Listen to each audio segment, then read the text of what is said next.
Ce soir-là, quand j'ai posé le menu devant lui, j'ai senti mes mains trembler. Pas à cause de sa montre en or, pas à cause de son costume impeccable, mais à cause d'une petite tache brune sur son poignet gauche, une tache identique à la mienne.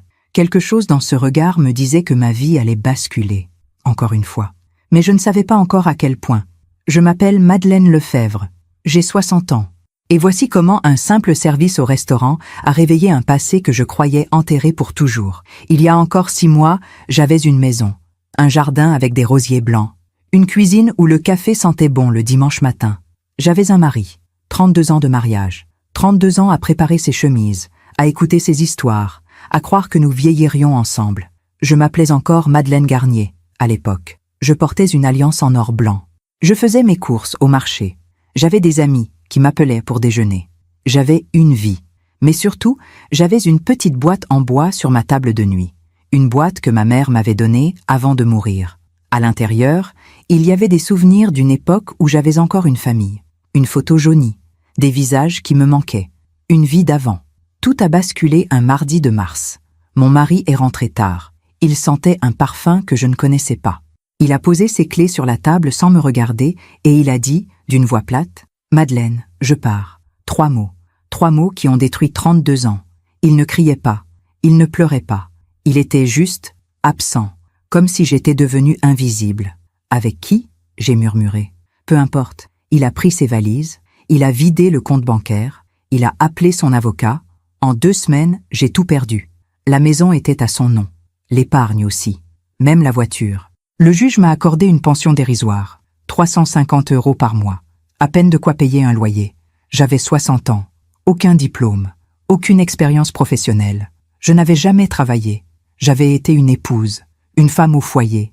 Une ombre. Alors j'ai fait ce que font les femmes qui n'ont plus rien. J'ai cherché du travail. Et j'ai trouvé une place de serveuse au Relais des Augustins, un restaurant du centre-ville. Les premières semaines ont été humiliantes. J'avais mal aux pieds, mal au dos, mal au cœur. Des clients me parlaient comme si j'étais invisible. D'autres me regardaient avec pitié. Mais je serrais les dents, parce que je n'avais plus le choix. Le jour de mon premier service, j'ai glissé la petite boîte en bois dans mon sac. Je ne sais pas pourquoi. Peut-être pour me rappeler que j'avais eu une famille, avant. Que j'avais été aimée, autrefois. À l'intérieur, il y avait une photo. Un visage que je n'osais plus regarder trop longtemps. Un souvenir trop douloureux. Mais ce soir-là, cette boîte allait prendre un tout autre sens. C'était un jeudi soir. Le restaurant était plein. Je courais entre les tables, les pieds douloureux, le dos courbé. Et puis, il est entré. Grand, élégant, costume gris anthracite, montre discrète, mais visiblement précieuse. Il avait cette assurance tranquille des hommes qui ont réussi. Le genre d'homme que j'aurais pu croiser dans ma vie d'avant. Quand j'étais encore Madame Garnier. Quand je n'étais pas une serveuse épuisée de 60 ans. Le maître d'hôtel l'a installée près de la fenêtre. Table pour 1. Madeleine, table 8, m'a glissé mon chef. J'ai pris mon carnet. J'ai traversé la salle. Quand je me suis approchée, il feuilletait le menu. Ses mains étaient posées sur la table. Et là, j'ai vu une petite tache brune sur son poignet gauche, exactement comme la mienne. Mon cœur a manqué un battement. Non. C'était juste une coïncidence. Des taches de naissance, il y en a partout, mais quelque chose en moi s'est figé. J'ai posé le menu devant lui en essayant de contrôler mes mains qui tremblaient. « Bonsoir, monsieur. Bienvenue au Relais des Augustins. Puis-je prendre votre commande ?» Il a levé les yeux. Des yeux gris. Mon sang s'est glacé. Ses yeux, je les connaissais. « Merci, madame. Je vais prendre le saumon, s'il vous plaît. » Sa voix était grave, posée, mais quelque chose dans cette voix. J'ai secoué la tête. J'étais fatiguée, épuisée. Mon esprit me jouait des tours. « Très bien, monsieur. Et pour boire ? Un verre de Sancerre. » Il a souri. Un sourire poli, distant. Mais ce sourire, mon Dieu, ce sourire me rappelait quelqu'un. Quelqu'un que je n'avais pas vu depuis très, très longtemps. J'ai noté sa commande. Mes mains tremblaient tellement que mon écriture était illisible. « Pardonnez-moi, monsieur, mais avez-vous déjà vécu dans cette ville ?» La question était sortie toute seule. Comme une urgence. Il m'a regardé, surpris. « Non, je viens de Paris. C'est mon premier séjour ici. »« Pourquoi ? » ?»« Pour rien. Excusez-moi. » J'ai reculé. J'ai tourné les talons. Mais en marchant vers la cuisine, j'ai senti son regard sur moi. Et dans ma poitrine, quelque chose s'est réveillé. Une peur, un espoir, un vertige. Toute la soirée, je l'ai observé du coin de l'œil. Il mangeait lentement. Il regardait par la fenêtre. Il semblait seul. Quand je lui ai apporté son dessert, il m'a remercié avec douceur. « Vous êtes très aimable, madame. C'est mon travail, monsieur. » Il a hésité, puis il a dit « Vous savez, vous me rappelez quelqu'un. » Mon cœur a explosé dans ma poitrine. « Vraiment ? » ?»« Oui, une personne que j'ai perdue il y a longtemps. » Il a baissé les yeux sur son assiette. J'ai voulu lui demander qui. J'ai voulu lui montrer mon poignet. J'ai voulu hurler, mais je suis restée silencieuse. Parce que c'était impossible. Complètement impossible. Ce soir-là, quand je suis rentrée chez moi, j'ai ouvert la petite boîte en bois. J'ai regardé la photo. Et j'ai pleuré. Parce que cette tache de naissance sur le poignet de cet homme, c'était exactement la même que sur la photo. Parfois, on croise des visages qui réveillent des souvenirs qu'on croyait enfouis. Et vous, avez-vous déjà ressenti ce frisson étrange face à un inconnu? Racontez-moi dans les commentaires. Cette nuit-là, je n'ai pas dormi. J'ai regardé le plafond de mon petit studio, les fissures, l'humidité, le papier peint qui se décollait, ma nouvelle vie, 60 ans, serveuse, seule.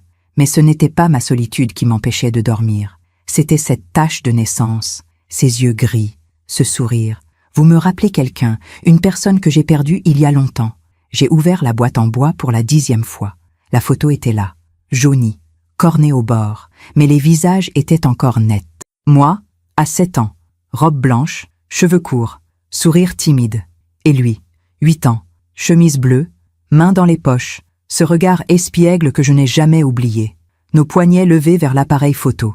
2 taches brunes identiques. Maman avait pris cette photo le jour de son anniversaire. Elle disait toujours « Cette marque, mes chéris, c'est votre lien.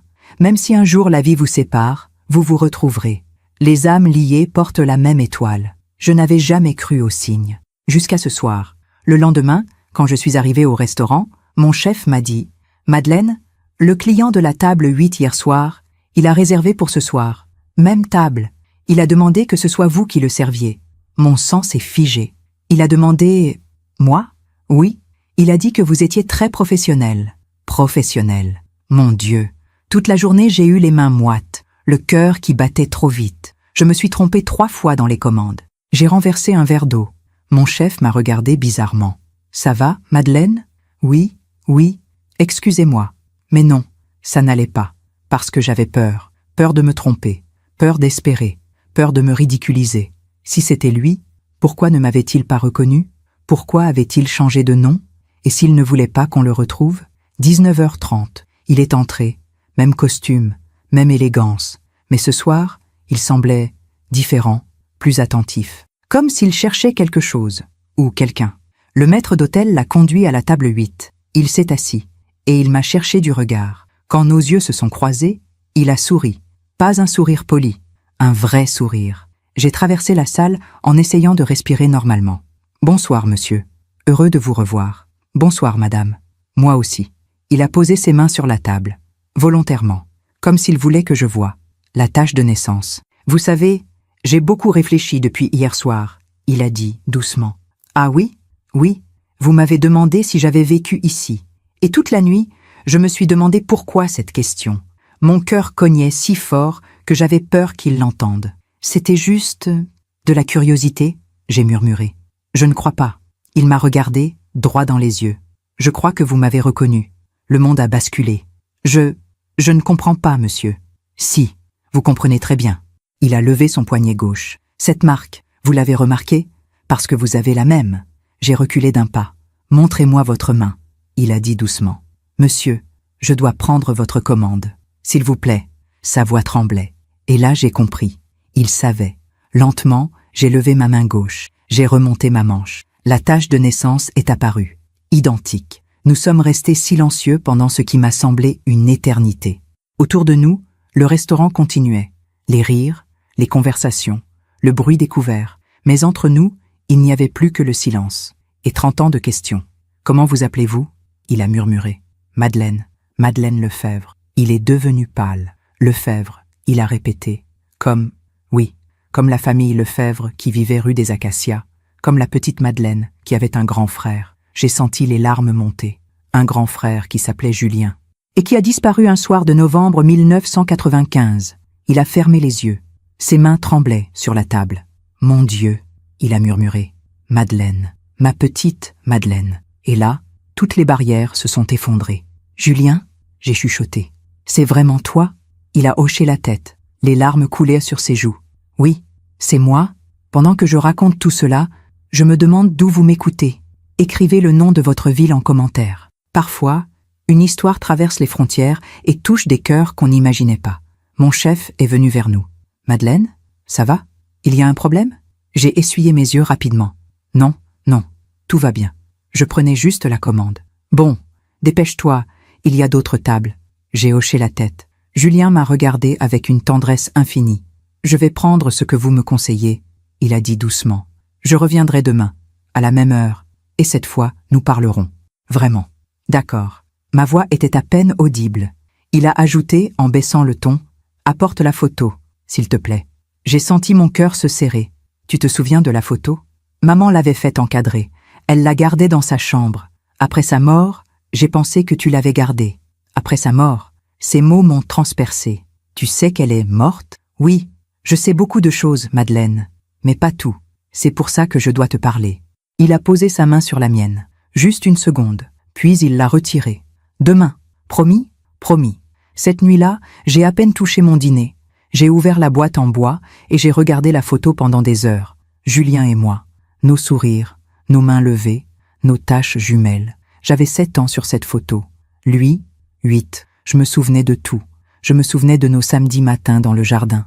Julien construisait des cabanes avec des branches. Je faisais semblant d'être une princesse prisonnière. Il venait me sauver avec un bâton en guise d'épée. Je me souvenais de nos dimanches après-midi. Maman nous emmenait au parc. Papa achetait des crêpes au sucre. Julien me donnait toujours la moitié de la sienne parce que je finissais trop vite. Je me souvenais de ses blagues stupides, de sa façon de me tirer les cheveux quand il voulait m'énerver, de sa voix qui me chantait des berceuses quand j'avais peur de l'orage. « N'aie pas peur, Mado. Je suis là. Je serai toujours là. » Mais il n'avait pas été là. Un soir de novembre 1995, Julien est sorti pour acheter du pain. Il avait 17 ans. Il portait son blouson en cuir noir, ses baskets blanches. Il avait embrassé maman sur la joue. « Je reviens dans 10 minutes. » Il n'est jamais revenu. On l'a cherché partout. La police, les voisins, les amis. Papa a placardé des affiches dans toute la ville. Julien Lefebvre, 17 ans, 1,75 m. Cheveux bruns, yeux gris, tache de naissance sur le poignet gauche. Rien. Pendant des mois, maman ne dormait plus. Elle attendait près du téléphone. Elle sursautait à chaque coup de sonnette. Papa s'est mis à boire, à crier, à partir des journées entières sans dire où il allait. Et moi, j'avais 9 ans. Je me réveillais chaque nuit en croyant entendre Julien rentrer. Mais il ne rentrait jamais. 3 ans plus tard, la police a classé l'affaire. Fugue probable, majeure. Plus de recherche possible. Maman est morte 6 mois après. Le cœur, a dit le médecin. Mais moi, je savais. Elle était morte de chagrin. Papa est parti vivre dans le sud. On ne sait plus parler. Il est mort il y a 10 ans. Seul, amer. Et moi, j'ai grandi avec un trou dans la poitrine. Le trou que laisse un frère disparu. Alors j'ai construit une vie. Je me suis mariée. J'ai essayé d'oublier. Mais certaines douleurs ne s'oublient jamais. Le lendemain soir, Julien est arrivé à 19 h précises. Cette fois, il ne portait pas de costume, juste un pull beige et un pantalon sombre. Il avait l'air plus jeune, plus fragile. Il s'est assis à la même table. « Bonsoir, Madeleine. »« Bonsoir. » Mon chef m'a regardé bizarrement. « Tu le connais ? C'est un vieil ami. » Ce n'était pas un mensonge, mais ce n'était pas toute la vérité non plus. Julien a commandé un plat simple. Moi, j'ai attendu la fin du service comme on attend un verdict. À 22 h, le restaurant a fermé. Mon chef est parti, le cuisinier aussi. Il ne restait que Julien et moi. Je me suis assise en face de lui. J'ai posé la boîte en bois sur la table. Il l'a regardée longuement, puis il l'a ouverte avec des gestes infiniment précautionneux. La photo était là. Il l'a prise entre ses doigts, et il a pleuré. « Mon Dieu, regarde-nous. On était si petits. Pourquoi, Julien ?» J'ai murmuré. « Pourquoi tu es parti ?» Il a posé la photo. Il a respiré profondément. « Je n'ai pas fui, Madeleine. On m'a enlevé. Le monde s'est arrêté. »« Quoi ? Ce soir-là, quand je suis sortie pour acheter le pain, une voiture m'a suivi. 2 hommes m'ont attrapé. Ils m'ont mis dans le coffre et ils m'ont emmené. Je ne pouvais plus respirer. Mais pourquoi ? Qui ? Des hommes que papa connaissait. Des dettes de jeu. Des sommes énormes. Ils ont voulu se venger. Papa savait? Julien a hoché la tête. Il savait. Mais il n'a rien dit. Parce qu'il avait honte. Et peur. Les larmes coulaient sur mes joues. Où t'ont-ils emmené? En Belgique d'abord, puis en Allemagne. Pendant des années, j'ai travaillé pour eux. J'étais mineure. Je ne pouvais rien faire. Et tu n'as jamais pu nous contacter? Non. Ils me surveillaient. Si j'essayais, ils menaçaient de s'en prendre à toi, à maman. Sa voix s'est brisée. J'ai appris la mort de maman 3 ans après. Par hasard. Dans un journal. Il a fermé les yeux. Je n'ai même pas pu aller à son enterrement. Je me suis levée. Je suis venue vers lui. Et pour la première fois en 30 ans, j'ai serré mon frère dans mes bras. Nous avons pleuré. Longtemps. Sans un mot. Parce que certaines douleurs sont trop grandes pour les mots. Nous sommes restés assis dans ce restaurant vide jusqu'à minuit. Julien m'a raconté sa vie. Toutes ces années perdues. Toutes ces années volées. Après l'enlèvement, il a été forcé de travailler pour un réseau de contrebande. Des cigarettes d'abord, puis de l'alcool, des objets volés. Il avait 17 ans. Il ne parlait pas allemand. Il ne connaissait personne. J'ai essayé de m'enfuir 2 fois, il m'a dit. La première fois, ils m'ont rattrapé. La seconde, ils ont menacé de retrouver maman, de s'en prendre à toi. Alors tu es resté? Oui, je suis resté. Pendant 8 ans. 8 ans. J'ai fait le calcul. Il avait 25 ans quand il a pu partir. Comment tu t'es libéré? Il a souri tristement. Le chef du réseau est mort. Crise cardiaque. Après ça, tout s'est effondré. Les hommes se sont dispersés. Certains ont été arrêtés. Moi, j'ai disparu dans la nature. Et après, j'ai vécu comme un fantôme pendant des années, sous de faux noms, de faux papiers. Je changeais de ville tous les 6 mois. Je travaillais au noir, dans des chantiers, des entrepôts, partout où on ne posait pas de questions. Il a baissé les yeux. J'avais trop peur qu'il me retrouve, trop peur de vous mettre en danger. Mais maman était déjà... Je sais. Mais toi, tu étais encore là. Et tant que je ne savais pas si le réseau était complètement démantelé, je ne pouvais pas revenir. J'ai serré sa main. Tu aurais pu m'écrire, m'appeler. Non, pas sans être sûr que tu ne risquais rien. Il a levé les yeux vers moi.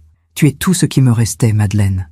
Je ne pouvais pas prendre ce risque. Nous sommes restés silencieux un moment. Puis j'ai demandé « Et maintenant? Pourquoi maintenant ?» Il a souri. Un vrai sourire cette fois. Parce que j'ai enfin réussi à retrouver ma vie. Mon vrai nom. Mes vrais papiers. Il m'a fallu 15 ans de procédure, d'avocat, de preuves. Mais l'année dernière, j'ai enfin été officiellement déclarée victime d'enlèvement. Mon identité a été restaurée. Julien Lefebvre. Oui. Même si professionnellement, je garde le nom de Moreau. C'est sous ce nom que j'ai construit ma carrière. Ta carrière? Il a hésité. Après mes années de clandestinité, j'ai commencé à travailler dans l'import-export. J'avais appris l'allemand, le néerlandais, le polonais. Je connaissais les routes, les réseaux. Mais cette fois, légalement, il a souri avec une pointe d'ironie. J'ai transformé ce qu'il m'avait forcé à apprendre en quelque chose d'utile, d'honnête. Et ça a marché, plus que je ne l'aurais imaginé. Aujourd'hui, je dirige une entreprise de logistique internationale. 50 employés. Des bureaux à Paris, Bruxelles et Berlin. Je l'ai regardé, stupéfaite. Mon petit frère, celui qui construisait des cabanes avec des branches, celui qui me chantait des berceuses. Il était devenu un homme d'affaires. Mais tu sais ce qui est drôle? Il a ajouté doucement. Tout cet argent, toute cette réussite, ça n'a jamais comblé le vide. Parce qu'il me manquait l'essentiel. Quoi? Toi, notre famille, nos racines. Il a pris la photo dans la boîte en bois. Pendant toutes ces années, j'ai cherché cette photo partout. Je pensais qu'elle était perdue, que tout était perdu. Je l'ai gardée, toujours, je sais. Et c'est pour ça que je te cherchais. Mon cœur s'est arrêté. Tu me cherchais? Depuis 2 ans. Dès que j'ai récupéré mon identité, j'ai engagé un détective privé pour te retrouver, pour savoir si tu allais bien. Et il a trouvé quoi? Julien a baissé les yeux. Il a trouvé que Madeleine Lefebvre était devenue Madeleine Garnier, que tu t'étais mariée, que tu vivais dans une belle maison près du centre-ville. Il a marqué une pause. Et puis, il y a 3 mois, il a découvert que tu avais divorcé, que tu avais tout perdu, que tu travaillais ici. Les larmes me sont montées aux yeux. Alors tu es venu? Oui, mais je ne savais pas comment t'approcher. Je ne savais pas si tu voudrais me revoir, si tu me pardonnerais de ne pas être revenu plus tôt. Te pardonner? Julien, tu n'as rien fait de mal. J'aurais dû essayer de te contacter. J'aurais dû... Non, tu as fait ce qu'il fallait. Tu m'as protégé. Je me suis levée. J'ai contourné la table. Et je l'ai pris dans mes bras. Tu es revenu. C'est tout ce qui compte. Il m'a serré fort, comme quand nous étions enfants, comme quand il me rassurait pendant les orages. Je ne te laisserai plus jamais, Mado, plus jamais. Ce soir-là, quand nous sommes sortis du restaurant, Julien m'a raccompagné. Mon petit studio. 5e étage sans ascenseur, papier peint décollé, robinet qui fuit. Il n'a rien dit, mais j'ai vu son regard. C'est temporaire, j'ai murmuré, en attendant de me remettre sur pied. Madeleine, ça va aller, j'ai un travail, un toit. C'est déjà beaucoup. Il a posé sa main sur mon épaule. Tu ne resteras pas ici. Julien, je ne veux pas de ta pitié. Ce n'est pas de la pitié. C'est de la famille. Il a plongé ses yeux dans les miens. J'ai une maison, une grande maison, bien trop grande pour moi seule. Viens vivre avec moi. Mon cœur s'est serré. Je ne peux pas accepter. Pourquoi? Parce que je ne veux pas être un fardeau. Un fardeau? Madeleine, tu es ma sœur. Tu es la seule famille qui me reste. Tu ne seras jamais un fardeau. Il a pris mes mains dans les siennes. S'il te plaît, laisse-moi prendre soin de toi, comme tu as pris soin de moi quand nous étions petits, comme tu m'as attendu pendant 30 ans. J'ai regardé ses yeux gris, ses yeux que je croyais perdus à jamais, et j'ai hoché la tête. Pendant que je raconte tout cela, je me demande d'où vous m'écoutez. Écrivez le nom de votre ville en commentaire. Parfois, je me dis que cette histoire traverse peut-être des océans, touche des cœurs dans des endroits que je n'imaginerais jamais. J'ai démissionné du restaurant le lendemain. Mon chef n'a pas compris. Madeleine, tu es sûre? C'est un bon poste, stable. Je sais, mais j'ai besoin de changement. Comment lui expliquer? Comment dire que j'avais retrouvé mon frère après 30 ans? Que ma vie venait de basculer en une seule soirée? Alors j'ai juste dit merci. Et je suis partie. Julien est venu me chercher le samedi matin, avec une voiture noire élégante, une de ces voitures qu'on voit dans les magazines. Il a monté mes 3 valises, mes cartons de livres, ma petite boîte en bois que j'ai gardée contre moi sur mes genoux. C'est tout? Il a demandé. J'ai regardé mon studio vide, les murs sales, le papier peint décollé, les 6 mois les plus durs de ma vie. Oui, c'est tout. Il n'a rien dit, mais j'ai vu sa mâchoire se crisper. Nous avons roulé pendant 20 minutes, vers les quartiers que je ne connaissais que de loin, les beaux quartiers, ceux où je me promenais autrefois avec mon mari en rêvant d'une maison avec un jardin. Julien s'est arrêté devant un portail en fer forgé. Il a tapé un code. Le portail s'est ouvert, et j'ai vu la maison. Une maison blanche, 2 étages, des volets bleus, un jardin avec des arbres, une allée de gravier, des rosiers blancs le long de la façade, des rosiers blancs, comme ceux que j'avais dans mon ancienne maison. Mon Dieu, Julien, bienvenue chez toi, il a dit doucement. Il a ouvert la porte d'entrée. L'intérieur sentait la cire et le bois, du parquet partout, des murs blancs, des meubles élégants mais simples, de la lumière partout. La cuisine est par là, le salon, ici, mon bureau, au fond. Et à l'étage, il y a 4 chambres. Tu peux choisir celle que tu veux. J'ai monté l'escalier comme dans un rêve. J'ai ouvert la première porte. Une chambre immense, un lit king size, des rideaux blancs, une salle de bain privée avec une baignoire. Une baignoire. Je n'avais pas pris de bain depuis 6 mois. Seulement des douches rapides dans mon studio minuscule. Elle te plaît? Julien était derrière moi. Elle est magnifique. J'ai posé ma boîte en bois sur la commode, à côté de la fenêtre qui donnait sur le jardin. Comme avant, comme dans ma vie d'avant. Madeleine, il a dit doucement, tu es chez toi ici, vraiment chez toi. Je me suis retournée vers lui. Pourquoi tu fais tout ça? Parce que pendant 30 ans, j'ai rêvé de ce moment. Retrouver ma sœur, pouvoir prendre soin d'elle, rattraper le temps perdu. Il a pris mes mains. Laisse-moi te rendre une partie de ce que la vie t'a volé. Les premières semaines ont été étranges. Je me réveillais dans cette grande chambre et je ne savais plus où j'étais. Je descendais dans cette cuisine magnifique et je me sentais comme une invitée. Julien partait tôt le matin pour son bureau. Il rentrait tard le soir. Mais chaque soir, il frappait à ma porte. « Ça va, Mado ?»« Oui, merci. Tu as besoin de quelque chose ?»« Non, tout va bien. » Mais tout n'allait pas bien, parce que j'étais heureuse. Et cette joie me faisait peur. J'avais peur qu'elle disparaisse. Comme tout le reste dans ma vie avait disparu. Un soir, Julien m'a trouvée dans le jardin. J'étais assise sur un banc, près des rosiers blancs. « Tu penses à quoi ?» il a demandé. « À tout. À rien. » Il s'est assis à côté de moi. « Tu sais, pendant toutes ces années, je pensais que si je te retrouvais un jour, tu serais heureuse, épanouie, entourée, avec des enfants, peut-être, un mari qui t'aime, une belle vie. » Il a baissé les yeux. Et quand le détective m'a raconté ce qui t'était arrivé, j'ai eu tellement honte. Honte? Pourquoi?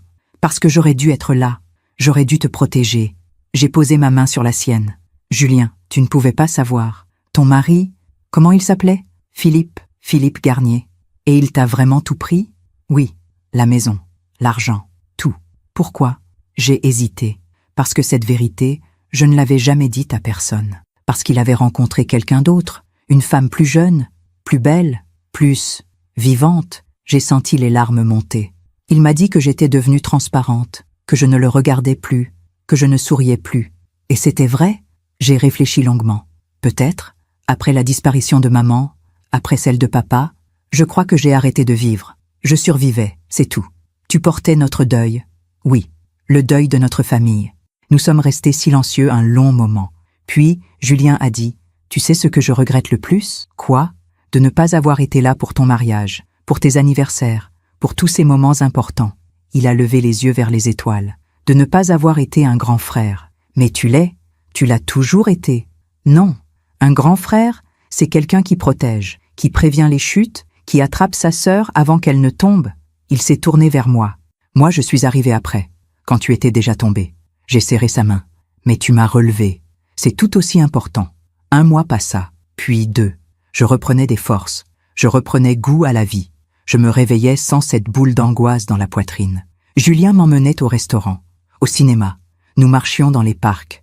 Nous parlions pendant des heures, de notre enfance, de maman, de papa, de tout ce temps perdu.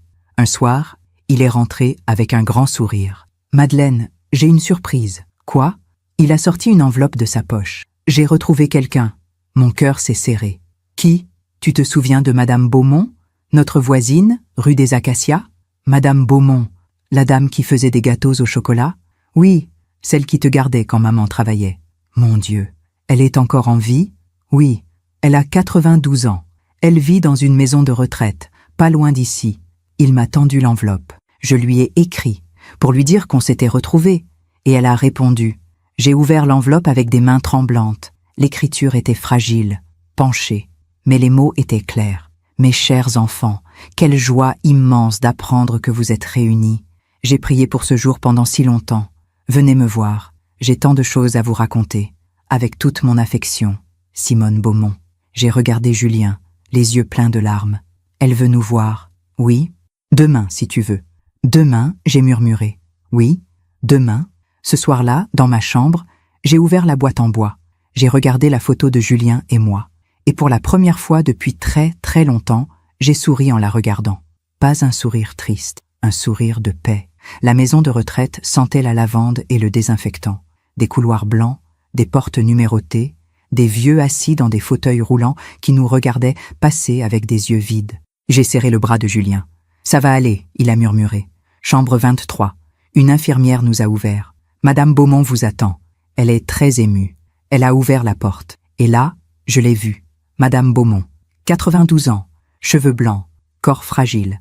Mais les mêmes yeux bleus pétillants que dans mes souvenirs. Elle était assise dans un fauteuil près de la fenêtre. Quand elle nous a vus, elle a porté ses mains à sa bouche. Mon Dieu, mes enfants, mes petits-enfants. Nous nous sommes approchés. Je me suis agenouillée devant elle. Julien s'est penché pour l'embrasser. Madame Beaumont, j'ai murmuré. Madeleine, ma petite Madeleine. Elle a pris mon visage entre ses mains tremblantes. Laisse-moi te regarder. Tu as tellement grandi. Tu es devenue une belle femme. Puis elle s'est tournée vers Julien. Et toi, Julien, mon petit Julien. Les larmes coulaient sur ses joues ridées. J'ai cru que je ne vous reverrais jamais. J'ai cru que Dieu m'appellerait avant ce jour. Nous sommes là, Madame Beaumont. Nous sommes là. Elle nous a fait asseoir près d'elle. Elle a pris nos mains dans les siennes. Racontez-moi. Racontez-moi tout. Alors Julien a raconté. L'enlèvement, les années perdues, la clandestinité, la reconstruction. Et finalement, nos retrouvailles. Madame Beaumont écoutait en silence. Parfois, elle hochait la tête. Parfois, elle pleurait. Quand Julien a eu fini, elle a fermé les yeux longuement.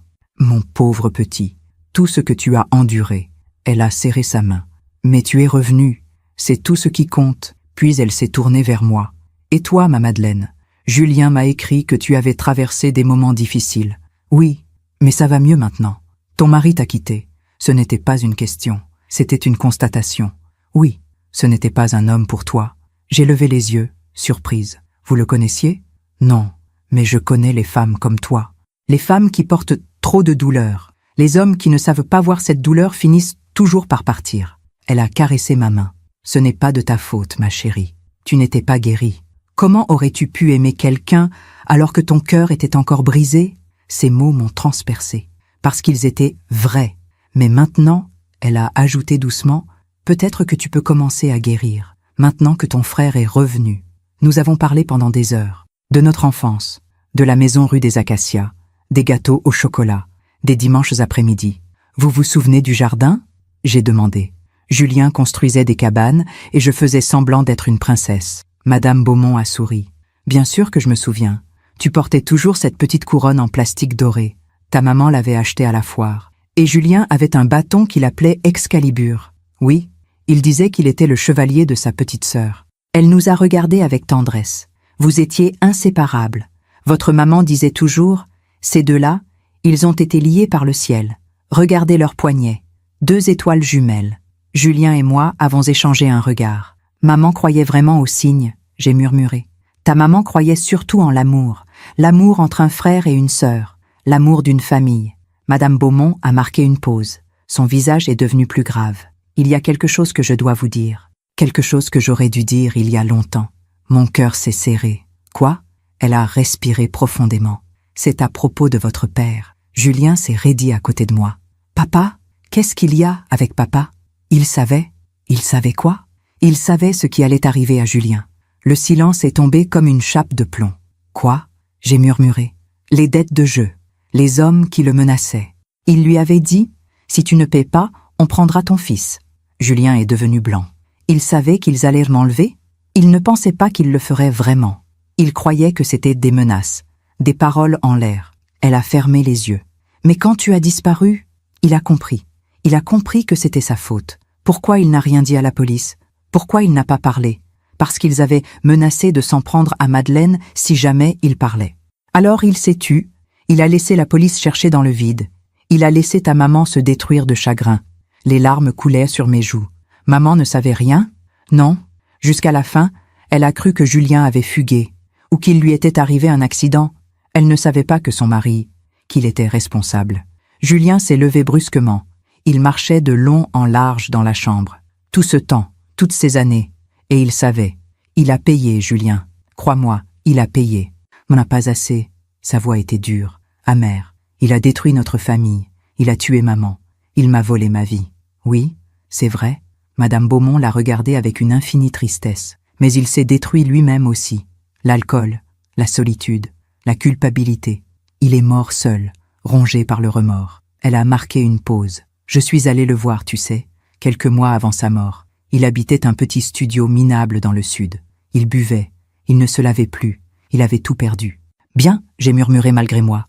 Madame Beaumont m'a regardé. Non, ma chérie. Pas bien. C'était terrible à voir. Parce que malgré tout ce qu'il avait fait, c'était encore un être humain.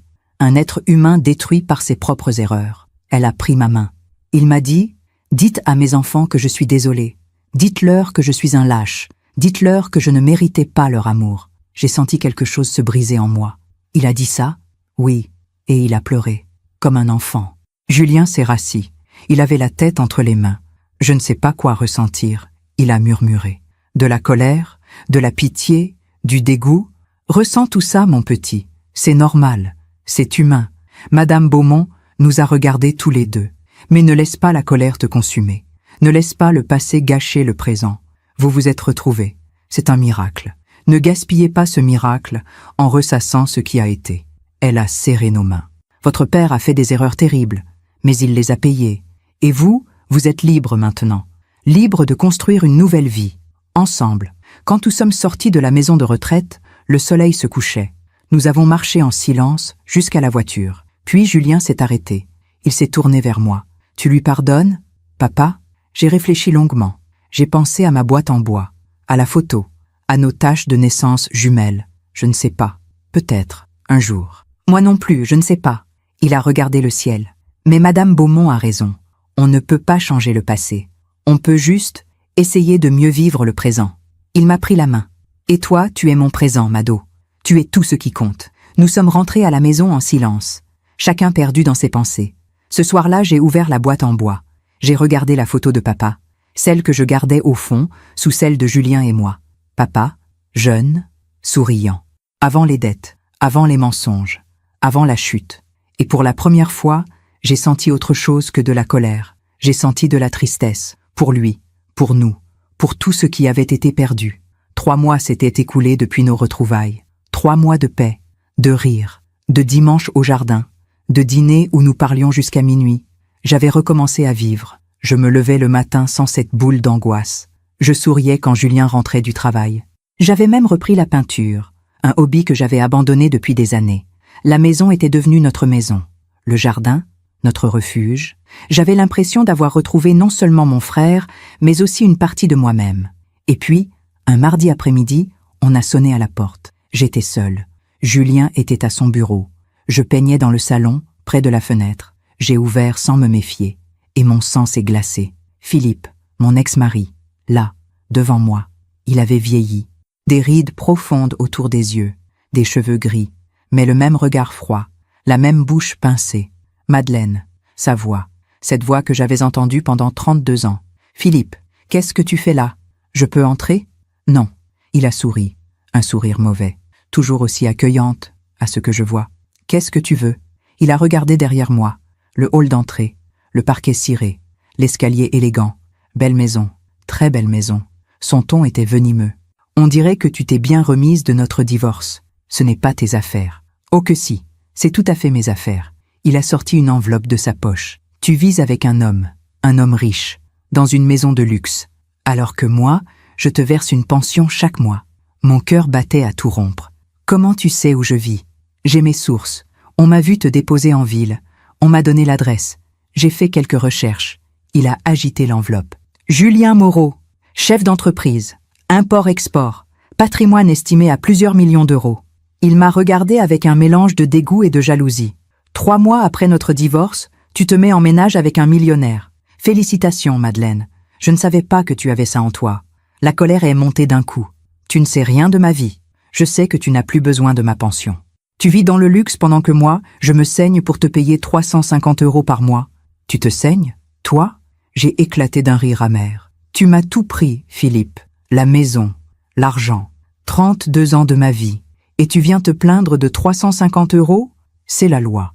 Et maintenant, la loi va changer. » Il m'a tendu l'enveloppe. « Mon avocat va demander la suppression de la pension. Vu que tu vis avec un homme fortuné, tu n'en as plus besoin. » J'ai pris l'enveloppe. Mes mains tremblaient. « Fais ce que tu veux. Je n'ai jamais voulu de ton argent de toute façon. » « Parfait. Comme ça, on sera quitte. » Il a fait un pas en arrière. Puis il s'est arrêté. « Au fait, ta nouvelle vie, elle va te coûter cher. »« Qu'est-ce que tu veux dire ? » ?»« Je veux dire que les gens parlent. Les voisins, les commerçants. Tout le monde se demande qui est cette femme qui vit avec Monsieur Moreau. » Il a souri méchamment. « Certains disent que c'est sa maîtresse, d'autres que c'est sa domestique. Quelques-uns pensent que c'est une arriviste qui a mis le grappin sur un homme riche et seul. Chaque mot était un coup de couteau. Tu racontes n'importe quoi. Vraiment ? Alors explique-moi. Qui est cet homme pour toi ? C'est... » J'ai hésité, parce que la vérité était trop longue, trop compliquée, trop intime pour être jetée à la face de Philippe. « C'est ma famille. » « Ta famille ? Tu n'as pas de famille. Tes parents sont morts. Ton frère a disparu il y a 30 ans. » « Justement ?» Philippe a froncé les sourcils. « Quoi, justement ? Julien Moreau ? C'est mon frère. Julien Lefebvre. Il a changé de nom. Et on s'est retrouvés. » Philippe m'a regardé comme si j'étais folle. « Ton frère ? Celui qui a disparu ? » ?»« Oui. Et tu veux que je croie ça ? Je me fiche de ce que tu crois. » Il a éclaté de rire. Un rire dur, cruel. « C'est pathétique, Madeleine. Vraiment pathétique. Tu inventes des histoires pour justifier que tu vis avec un homme riche 3 mois après notre divorce. Ce n'est pas une histoire. C'est la vérité. Prouve-le. Je n'ai rien à te prouver. » Alors les gens continueront à parler. Ils diront que l'ex-femme de Philippe Garnier est devenue une femme entretenue. Une parasite. Une... « Sors de chez moi. » Ma voix était calme. Trop calme. « Sors de chez moi. Maintenant. » Philippe a reculé, surpris par mon ton. « Tu me jettes dehors ? » ?»« Oui. Cette maison n'est pas la tienne. Cette vie n'est pas la tienne. Tu n'as plus aucun droit sur moi. On verra ce que dira le juge. Le juge dira ce qu'il veut. Mais toi, tu ne remettras plus jamais les pieds ici. » J'ai fait un pas vers lui. Et pour la première fois depuis des années, je me suis sentie forte. Tu m'as abandonnée. Tu m'as humiliée. Tu m'as laissée sans rien. Et maintenant que je vais mieux, tu reviens pour essayer de me détruire encore ?» J'ai secoué la tête. « Non, c'est fini, Philippe. Tu n'as plus de pouvoir sur moi. » Il a voulu répliquer. Mais quelque chose dans mes yeux l'a arrêté. Il est parti sans un mot. J'ai refermé la porte et je me suis effondré contre le mur. Mon cœur battait trop vite. Mes mains tremblaient. Mais je ne pleurais pas, parce que j'avais gagné quelque chose. Ma dignité. Quand Julien est rentré le soir, je lui ai tout raconté. Il était furieux. « Il est venu ici, chez nous ?»« Oui. Et il t'a menacé ? Il veut supprimer la pension. Et il répand des rumeurs sur nous. » Julien a serré les poings. « Je vais appeler mon avocat. On va le... » Non. Il m'a regardé, surpris. « Non, Madeleine, il ne peut pas faire ça. Il peut, et c'est son droit. S'il veut arrêter la pension, qu'il le fasse. Je n'en ai pas besoin. Ce n'est pas la question. C'est une question de respect. Le respect, on ne peut pas le forcer, Julien. Soit il l'a, soit il ne l'a pas. Philippe ne m'a jamais respecté. Pourquoi ça changerait maintenant ? Je me suis assise sur le canapé. Laisse-le faire ses procédures. Laisse-le répandre ses rumeurs. Ça ne change rien à la vérité. Quelle vérité ? Que tu es mon frère, que nous sommes une famille, que j'ai enfin retrouvé ma place. Julien s'est assis à côté de moi. Il a pris ma main. Les gens vont parler. Il a dit doucement. Tu en es consciente ? Oui. Ça ne te dérange pas ? J'ai réfléchi. J'ai pensé à la boîte en bois, à la photo, à nos tâches de naissance. Non, parce que ceux qui comptent savent la vérité. Madame Beaumont sait. Toi, tu sais. Moi, je sais. J'ai levé les yeux vers lui. Le reste, c'est du bruit. Et le bruit finit toujours par se taire. Julien m'a serré dans ses bras. Tu es plus forte que je ne le pensais. Non, je suis juste fatiguée de laisser les autres décider de ma vie. Cette nuit-là, j'ai dormi d'un sommeil profond. Parce que j'avais compris quelque chose. On ne peut pas contrôler ce que les autres pensent. On ne peut pas les empêcher de parler, de juger, de salir. Mais on peut choisir de ne pas les écouter. On peut choisir de vivre sa vérité, même si elle dérange. Je me demande encore si j'ai fait le bon choix ce jour-là. Si j'aurais dû me défendre plus, prouver à Philippe que Julien était vraiment mon frère, forcer le respect. Et vous, qu'auriez-vous fait à ma place ? Les semaines qui ont suivi la visite de Philippe ont été étranges. Julien voulait agir, appeler son avocat, publier une annonce dans le journal, prouver au monde entier que nous étions frères et sœurs. Mais moi, je ne voulais rien prouver. Laisse les gens parler, je lui disais. Laisse-les inventer ce qu'ils veulent. Mais Madeleine, ça te blesse. Je le vois. Non. Ce qui me blessait, c'était de vivre dans le mensonge, de faire semblant d'être heureuse avec Philippe, de me taire pour garder la paix. Je l'ai regardé dans les yeux. Maintenant, je vis dans la vérité. Notre vérité. Et ça, personne ne peut me l'enlever. Mais la vérité, c'est que les rumeurs me blessaient quand même. Quand j'allais au marché, je sentais les regards, les chuchotements, les sourires en coin. C'est elle, celle qui vit avec le millionnaire. 3 mois après son divorce, tu te rends compte ? Elle a bien manœuvré celle-là. Au début, je baissais les yeux. Je me dépêchais de rentrer, je me cachais. Et puis, un matin, quelque chose a changé. J'étais chez le fleuriste. Je choisissais des roses blanches pour le jardin. Une femme est entrée. Une ancienne connaissance de mon mariage avec Philippe. Elle m'a vue. Elle a souri. Un sourire faux. Madeleine, quelle surprise. Bonjour Sylvie. Alors, on m'a dit que tu vivais dans une très belle maison maintenant. Son ton était doucereux, venimeux. Oui, une très belle maison. Avec un homme très aisé, paraît-il. Elle attendait que je me justifie, que je bredouille, que je rougisse. Mais je n'ai rien fait de tout ça. Je l'ai regardé calmement. Et j'ai dit, oui, avec mon frère, Julien, celui que j'ai retrouvé après 30 ans de séparation.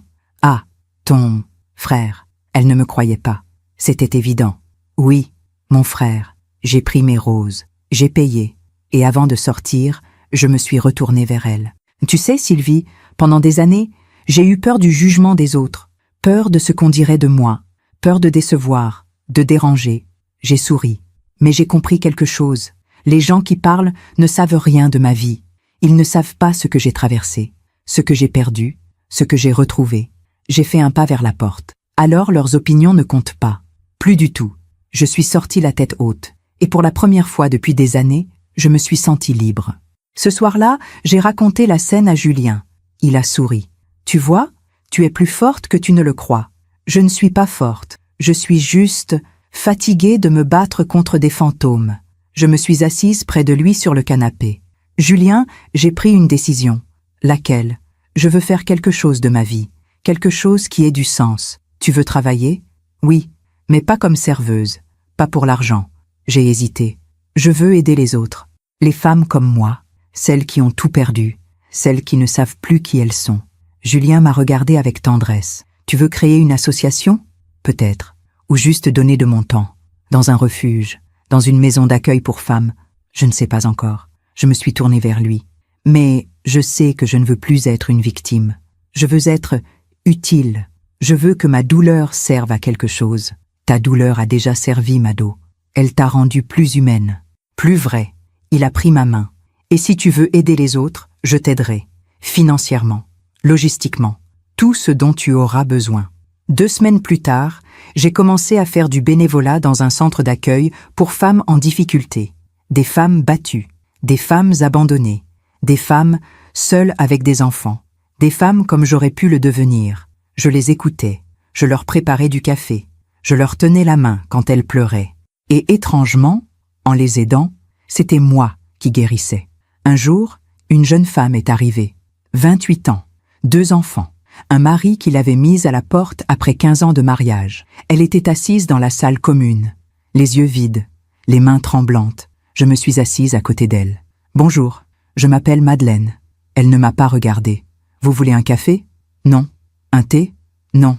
Je veux juste que tout ça s'arrête. » Sa voix était brisée. Je ne sais plus qui je suis. Je ne sais plus où aller. J'ai tout perdu. J'ai reconnu cette douleur que j'avais portée pendant 6 mois. Je comprends, j'ai murmuré. Non, vous ne comprenez pas. Elle m'a regardé pour la première fois. Des yeux rougis, des joues creuses. Vous êtes bénévole. Vous êtes venu ici pour aider. Vous avez sûrement une belle vie, un mari, une maison. Vous ne savez pas ce que c'est que d'avoir 60 ans et de devoir recommencer à zéro. J'ai hésité. Puis j'ai dit, vous avez raison. Je ne sais pas ce que c'est d'avoir 28 ans et d'être à la rue avec 2 enfants. Je me suis redressée. Mais je sais ce que c'est d'avoir 60 ans et de servir des tables pour survivre. Je sais ce que c'est de vivre dans un studio humide. Je sais ce que c'est de se regarder dans le miroir et de ne plus se reconnaître. Elle m'a fixée, surprise. Vous? Oui, moi. Je lui ai raconté. Mon mariage, mon divorce, ma chute, le restaurant, la solitude, et puis les retrouvailles avec Julien, la maison, la reconstruction. Elle m'a écouté en silence. Quand j'ai eu fini, elle a murmuré. Alors, il y a de l'espoir? Oui, il y a toujours de l'espoir. J'ai pris sa main. Mais l'espoir ne vient pas tout seul. Il faut le construire. Un jour à la fois, 1 heure à la fois, parfois 1 minute à la fois. Je ne sais pas si j'en suis capable. Moi non plus, je ne le savais pas. Mais j'y suis arrivée. Et vous y arriverez aussi. Ce soir-là, en rentrant à la maison, j'ai ouvert la boîte en bois. J'ai regardé la photo de Julien et moi, nos sourires d'enfants, nos taches de naissance jumelles, et j'ai compris quelque chose. La vie ne nous donne pas ce qu'on mérite, ni le bien, ni le mal. La vie nous donne des épreuves, et c'est à nous de décider ce qu'on en fait. On peut se laisser détruire, se laisser couler, se laisser étouffer par la colère et l'amertume. Ou on peut choisir de transformer la douleur en force, la perte en don, la chute en sagesse. J'ai choisi la seconde voie, et pour la première fois depuis très longtemps, j'ai ressenti quelque chose qui ressemblait à de la paix. Julien est entré dans ma chambre. Il m'a vu avec la photo. « Tu sais ce que maman disait toujours ?» Il a murmuré. « Quoi ? Cette marque, c'est votre lien. Même si la vie vous sépare, vous vous retrouverez, parce que les âmes liées sont guidées par le ciel. » Il s'est assis à côté de moi. Elle avait raison. Le ciel nous a guidés l'un vers l'autre, malgré 30 ans, malgré la distance, malgré tout. J'ai posé ma tête sur son épaule. Oui, elle avait raison. Nous sommes restés là, en silence, regardant cette photo, cette preuve que l'amour survit à tout, même au temps, même à la douleur, même à l'absence. 6 mois passèrent, 6 mois de paix, de travail au centre d'accueil, de dîner avec Julien, de dimanche dans le jardin. J'avais trouvé un équilibre, une routine, une vie qui avait du sens. Et puis, un après-midi d'octobre, mon téléphone a sonné, un numéro inconnu. « Allô ? Madame Lefebvre ?» Une voix de femme, jeune, hésitante. « Oui ? Je m'appelle Claire Dubois. Je suis avocate. J'ai été contactée par votre ex-mari, Monsieur Philippe Garnier. » Mon cœur s'est serré. Qu'est-ce qu'il veut encore? En fait, il ne veut rien. C'est moi qui vous appelle de ma propre initiative. Elle a marqué une pause. Monsieur Garnier est hospitalisé. au centre hospitalier universitaire, service de cardiologie. Il n'a personne, aucune famille, aucun ami, et il a demandé à me contacter pour régler ses affaires. Pourquoi vous m'appelez? Parce que vous êtes la seule personne mentionnée dans ces papiers, la seule qu'ils connaissent vraiment. J'ai fermé les yeux. Il va mourir? Les médecins ne savent pas. Il a fait un infarctus il y a 3 jours. Il est stable, mais fragile. Et surtout, il est seul. Elle a hésité. Je sais que ce n'est pas mon rôle. Je sais que vous avez divorcé. Mais je me suis dit que, peut-être, vous aimeriez savoir. J'ai raccroché. J'ai regardé par la fenêtre. Le jardin, les rosiers blancs, la boîte en bois sur ma commode. Philippe, à l'hôpital, seul. Une partie de moi voulait ne rien faire, laisser le karma faire son travail, laisser Philippe récolter ce qu'il avait semé. Mais une autre partie se souvenait de Madame Beaumont. Ne laisse pas la colère te consumer. Julien est rentré ce soir-là. Je lui ai raconté. Tu veux y aller? Il a demandé. Je ne sais pas. Qu'est-ce que tu ressens? De la colère, de la tristesse, de la pitié, tout en même temps. Je me suis tournée vers lui. Qu'est-ce que je devrais faire? Il n'y a pas de « devrait ». Il n'y a que ce que tu veux faire. Il a posé sa main sur la mienne. Si tu y vas, j'irai avec toi. Si tu n'y vas pas, je comprendrai. C'est ton choix, Mado. Uniquement le tien. Cette nuit-là, je n'ai pas dormi. Je pensais à Philippe, à nos 32 ans de mariage. Au bon moment, au mauvais. Il y avait eu de l'amour au début. Je m'en souvenais. Des rires, des projets, des promesses. Et puis, peu à peu, tout s'était éteint. Mais était-ce uniquement sa faute? N'avais-je pas été absente aussi, perdue dans mon chagrin, dans le deuil de ma famille disparue? Philippe m'avait reproché d'être transparente, de ne plus le regarder, de ne plus sourire. Et il avait raison. J'avais été une épouse fantôme, physiquement présente, émotionnellement absente. Alors il était parti, cruellement, lâchement, sans ménagement. Mais n'avais-je pas, moi aussi, quitté notre mariage bien avant qu'il ne franchisse la porte? Le lendemain matin, j'ai pris ma décision. Je vais y aller. Julien a hoché la tête. Je t'accompagne. Non, j'ai besoin d'y aller seul. Il a compris. L'hôpital sentait le désinfectant et la mort. Des couloirs blancs, des chariots qui grincent, des familles qui pleurent dans les salles d'attente. Chambre 312, service de cardiologie. J'ai frappé doucement. Entrez. Sa voix, faible, éraillée. J'ai ouvert, et je l'ai vu. Philippe, allongé dans un lit d'hôpital, des tuyaux partout, le visage gris, les yeux creusés. Il avait vieilli de 10 ans en 6 mois. Quand il m'a vu, ses yeux se sont écarquillés. Madeleine. Bonjour Philippe. Je suis restée près de la porte. Je ne savais pas si je devais avancer, m'asseoir, partir. Tu es venu? Il a murmuré. Ton avocate m'a appelé. Je ne lui avais pas demandé. Je sais. Silence. Il me regardait comme s'il voyait un fantôme. Tu es belle. J'ai baissé les yeux. Je portais une robe simple, bleue, des chaussures plates, mes cheveux attachés. Merci. Tu as l'air heureuse. Je le suis. Il a fermé les yeux. Une larme a coulé sur sa joue. Je suis content. Vraiment. J'ai avancé d'un pas, puis d'un autre. Je me suis assise sur la chaise près du lit. Qu'est-ce qui s'est passé, Philippe? Il a ouvert les yeux. Il a regardé le plafond. Tout s'est passé. Il a respiré difficilement. Après notre divorce, je me suis installée avec elle, Nathalie, la femme pour qui je t'avais quitté. Et pendant 3 mois, tout était parfait. Elle était jeune, vivante, elle riait, elle dansait, elle me faisait sentir jeune aussi. Il a souri amèrement. Mais c'était une illusion. Elle ne m'aimait pas. Elle aimait mon argent, ma maison, mon statut. Tu ne t'en étais pas rendu compte? Si, au fond, je le savais. Mais je ne voulais pas le voir. Il a tourné la tête vers moi. Et puis, il y a 4 mois, elle est partie. Pour un homme plus jeune, plus riche, plus... Il n'a pas fini sa phrase. Elle a pris la moitié de mon argent. Mes économies, mes placements. Mon avocat m'a dit qu'elle avait tout prévu. Que je m'étais fait avoir comme un débutant. J'ai ressenti un pincement au cœur. Pas de joie, pas de satisfaction. Juste de la tristesse. Je suis désolée. Pourquoi? Tu devrais être contente? Karma, non? J'ai eu ce que je méritais. Personne ne mérite d'être trahi. Il m'a regardé, surpris.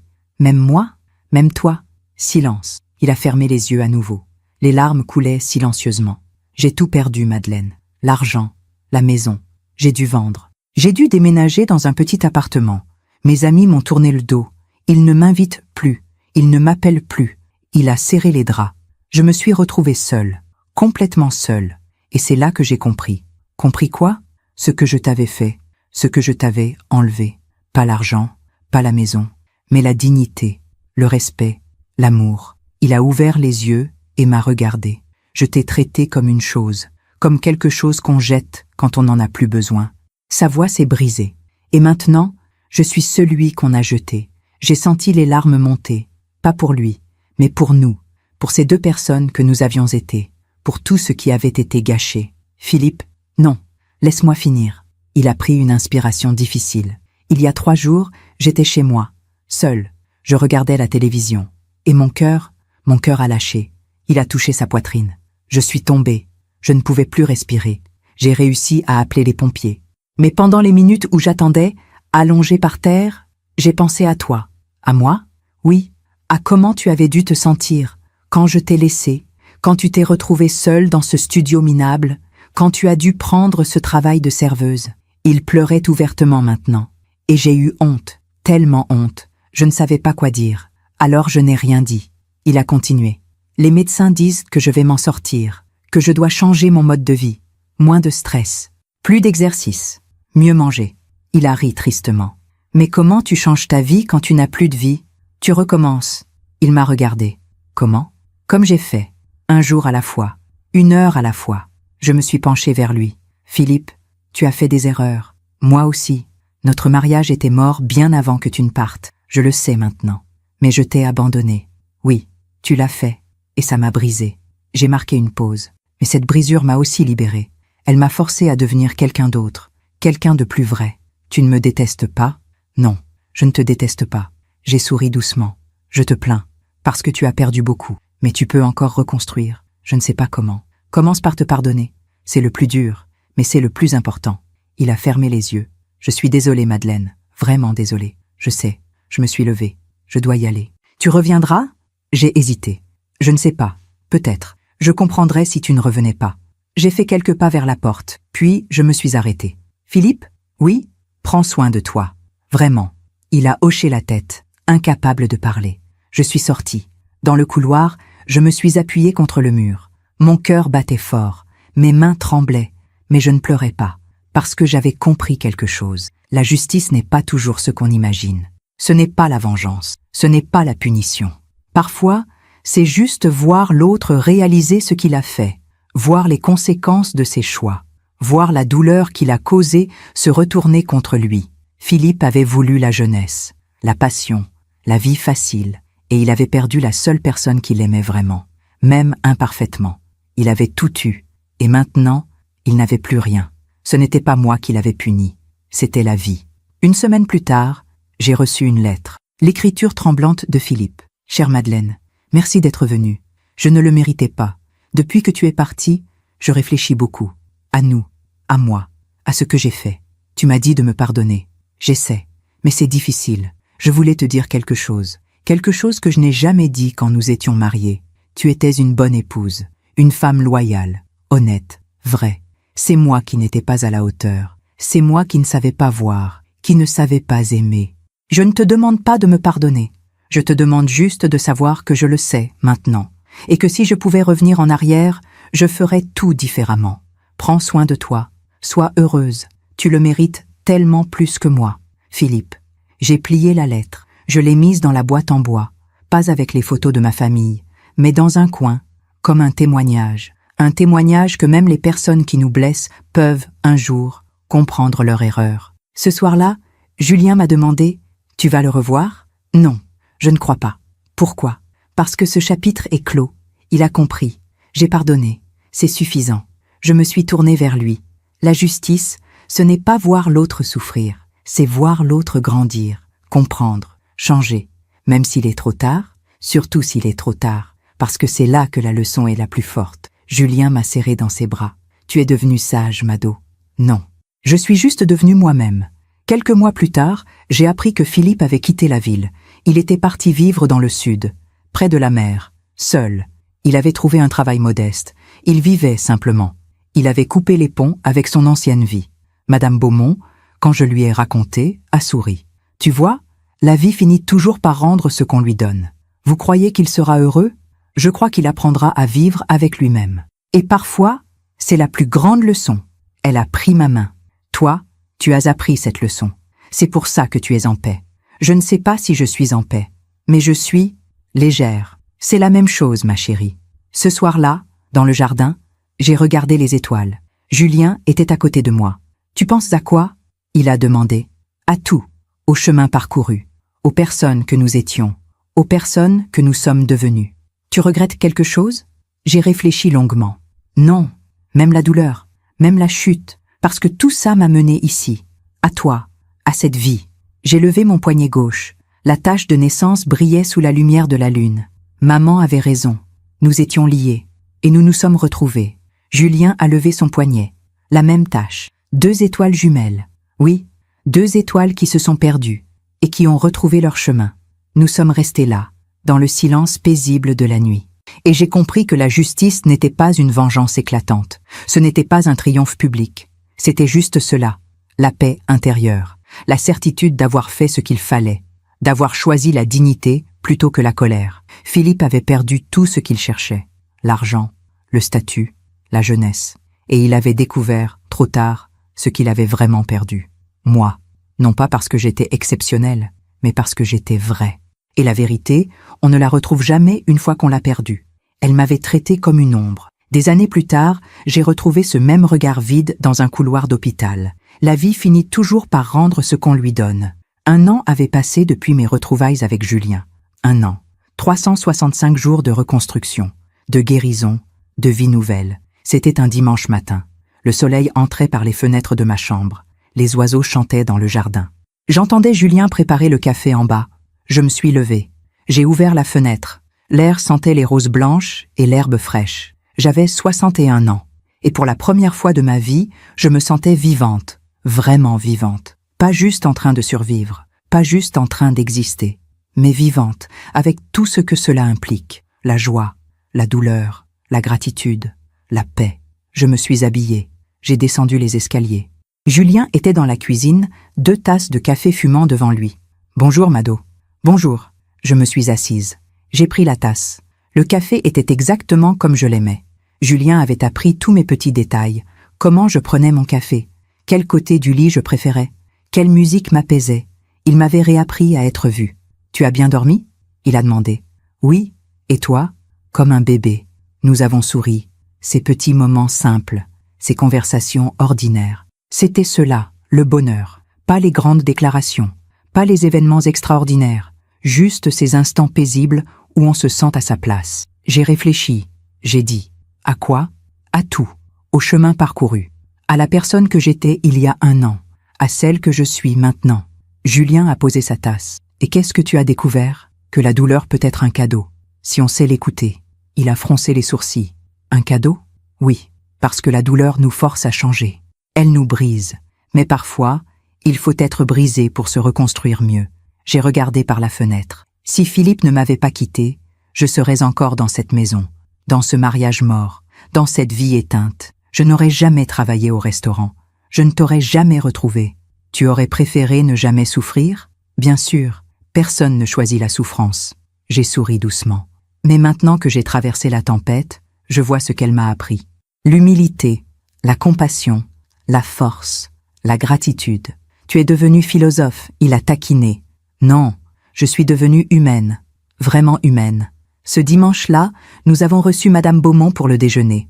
Julien était allé la chercher à la maison de retraite. Elle est arrivée avec un bouquet de marguerites du jardin de l'établissement. « Mes chers enfants, » elle a dit en entrant, « quelle joie de vous voir. Nous avons déjeuné dans le jardin, sous les arbres, près des rosiers blancs. » Madame Beaumont mangeait lentement.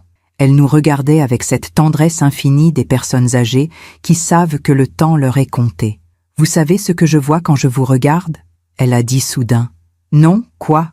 J'ai demandé. « Un miracle. »« Un miracle ?» Oui, le miracle de 2 âmes qui se sont retrouvées malgré tout, malgré le temps, malgré la distance, malgré les erreurs des autres. Elle a pris nos mains. « Votre maman serait tellement fière. » J'ai senti les larmes monter. « Vous croyez ? J'en suis certaine, parce qu'elle savait.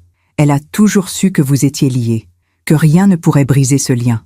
Elle a caressé nos poignets, les taches de naissance jumelles. 2 étoiles, c'est ce qu'elle disait. 2 étoiles qui brillent ensemble, même séparées. Julien a serré ma main. Elle nous manque, il a murmuré. Je sais, mais elle est là, dans vos cœurs, dans vos souvenirs, dans cette maison remplie d'amour. Madame Beaumont a souri. La mort ne peut pas effacer l'amour, elle peut juste le transformer. Après le déjeuner, nous avons marché dans le jardin. Madame Beaumont s'appuyait sur mon bras. Ses pas étaient lents, fragiles. Madeleine, elle a dit doucement, je dois te dire quelque chose. Quoi? Les médecins disent que je n'ai plus beaucoup de temps. Quelques mois, peut-être moins. Mon cœur s'est serré. Madame Beaumont, non, ne pleure pas. C'est l'ordre des choses. J'ai 92 ans, j'ai eu une belle vie, et surtout, j'ai eu la chance de vous revoir avant de partir. Elle s'est arrêtée, elle m'a regardé dans les yeux. Promets-moi quelque chose. Quoi? Continue à aider les autres, au centre d'accueil. Toutes ces femmes qui souffrent, qui ont perdu espoir. Je le ferai. Et raconte ton histoire, pas pour te vanter, mais pour leur montrer qu'on peut tomber, qu'on peut tout perdre, et qu'on peut se relever. Elle a touché mon visage. Ton histoire a du sens, ma chérie. Ne la garde pas pour toi, partage-la. J'ai hoché la tête, incapable de parler. Et surtout, reste cette femme lumineuse que tu es devenue. Cette femme qui a transformé sa douleur en sagesse. Elle a souri. C'est le plus beau cadeau que tu puisses faire au monde.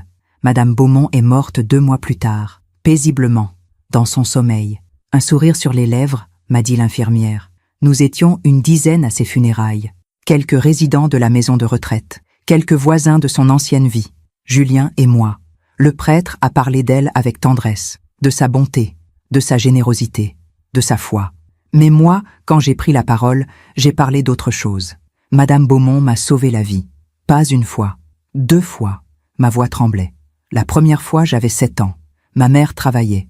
Mon frère avait disparu. Mon père buvait. Et Madame Beaumont ouvrait sa porte. Elle me faisait des gâteaux au chocolat. Elle m'écoutait. Elle me rassurait. J'ai respiré profondément. La deuxième fois, j'avais 60 ans. J'avais tout perdu. Mon mariage, ma maison, ma dignité. Et Madame Beaumont m'a rappelé qui j'étais. Elle m'a rappelé que la douleur ne dure pas, que la vie finit toujours par rendre justice, que l'amour est plus fort que tout. J'ai regardé son cercueil. Elle m'a appris que vieillir, ce n'est pas perdre, c'est comprendre, c'est devenir sage, c'est transmettre. Les larmes coulèrent sur mes joues. Alors aujourd'hui, je lui promets. Je promets de continuer ce qu'elle a commencé, d'aider, d'écouter, de transmettre. J'ai murmuré « Merci, Madame Beaumont, pour tout, pour les gâteaux, pour les mots, pour la lumière. » Ce soir-là, j'ai ouvert la boîte en bois pour la dernière fois. J'ai regardé chaque photo, chaque souvenir. Maman, papa, Julien enfant, moi enfant, Madame Beaumont, sur une photo que j'avais ajoutée récemment. Toutes ces personnes qui m'avaient construite, qui m'avaient brisée, qui m'avaient réparée. Et j'ai compris que cette boîte n'était plus un refuge. Ce n'était plus un lieu de deuil. C'était devenu un trésor, un héritage, une preuve. La preuve qu'on peut survivre, qu'on peut traverser, qu'on peut se retrouver. J'ai refermé la boîte et je l'ai laissée sur ma commode. Pas cachée, pas oubliée. Juste là, à sa place. Aujourd'hui, j'ai 62 ans. Je vis toujours avec Julien. Dans la maison, au rosier blanc. Dans le jardin où nous prenons le café le dimanche matin. Je travaille 4 jours par semaine au centre d'accueil. J'écoute, je sers du café, je tiens les mains de femmes qui pleurent, et parfois je leur raconte mon histoire. Pas toutes, juste des morceaux, juste ce dont elles ont besoin. Je leur dis qu'on peut avoir 60 ans et recommencer à zéro. Je leur dis qu'on peut tout perdre et tout retrouver autrement. Je leur dis que la douleur n'est pas une fin, c'est un passage, et je vois leurs yeux s'illuminer. Je vois l'espoir revenir, doucement, timidement. Mais il revient. Il y a quelques semaines, une femme m'a dit « Vous m'avez sauvé ». J'ai souri. Non, c'est vous qui vous êtes sauvé. Moi, j'ai juste tenu la porte. Comment vous faites pour être si sereine après tout ce que vous avez vécu? J'ai réfléchi. J'ai arrêté de me battre contre la vie. J'ai accepté ce qui était. Et j'ai choisi ce que j'en ferais. C'est aussi simple que ça? Non, ce n'est pas simple, mais c'est possible. Je l'ai regardé dans les yeux. Vous allez vous en sortir, je le sais. Parce que vous êtes ici, parce que vous avez fait le premier pas. Et le premier pas, c'est le plus difficile. Elle a pleuré, et moi aussi. Parce que dans ses larmes, je voyais les miennes. Dans sa douleur, je voyais la mienne. Et dans son courage, je voyais le mien. Ce soir, dans le jardin, Julien m'a rejoint. À quoi tu penses? À tout. À rien. Il s'est assis près de moi. Tu sais ce que je me dis parfois? Quoi? Que si on m'avait laissé choisir, je n'aurais jamais choisi cette vie. Ces épreuves, ces séparations, ces souffrances. Il a marqué une pause. Mais maintenant que je suis de l'autre côté, je réalise que c'est cette vie qui m'a construit. Ces épreuves qui m'ont rendu fort, ces souffrances qui m'ont rendu humain. J'ai posé ma tête sur son épaule. On ne choisit pas ce qui nous arrive. On choisit juste comment on y répond. Et toi, Mado, tu as des regrets? Des regrets? Non? Des cicatrices? Oui. Mais les cicatrices, c'est juste la preuve qu'on a guéri. Nous sommes restés là, regardant les étoiles. 2 étoiles jumelles, séparées pendant 30 ans, réunies par le destin. Et je me suis dit que maman avait raison. Certains liens ne se brisent jamais. Ils s'étirent, ils se cachent, ils attendent. Mais au bon moment, ils reviennent. Et quand ils reviennent, ils sont plus forts qu'avant. Si je devais donner un conseil à celles qui m'écoutent aujourd'hui, ce serait celui-ci. Ne laisse jamais la douleur te définir. Ne laisse jamais les autres décider de ta valeur. Ne laisse jamais le passé t'emprisonner. Tu as le droit de tomber. Tu as le droit de pleurer. Tu as le droit de te sentir perdu. Mais tu as aussi le droit de te relever, de recommencer, de choisir une nouvelle vie, même à 60 ans, même à 70, même à 80. Il n'est jamais trop tard pour devenir qui on est vraiment. Il n'est jamais trop tard pour retrouver sa lumière. Et si mon histoire aide ne serait-ce qu'une femme à ouvrir les yeux, alors tout cela aura eu un sens. Merci de m'avoir écouté jusqu'au bout. Si cette histoire a touché votre cœur, abonnez-vous et activez la cloche pour entendre d'autres femmes qui ont transformé la douleur en sagesse. Chaque jour, une femme, une leçon de vie. Partagez cette histoire avec quelqu'un que vous aimez. Parfois, une histoire change toute une journée. Que Dieu vous bénisse et à très bientôt.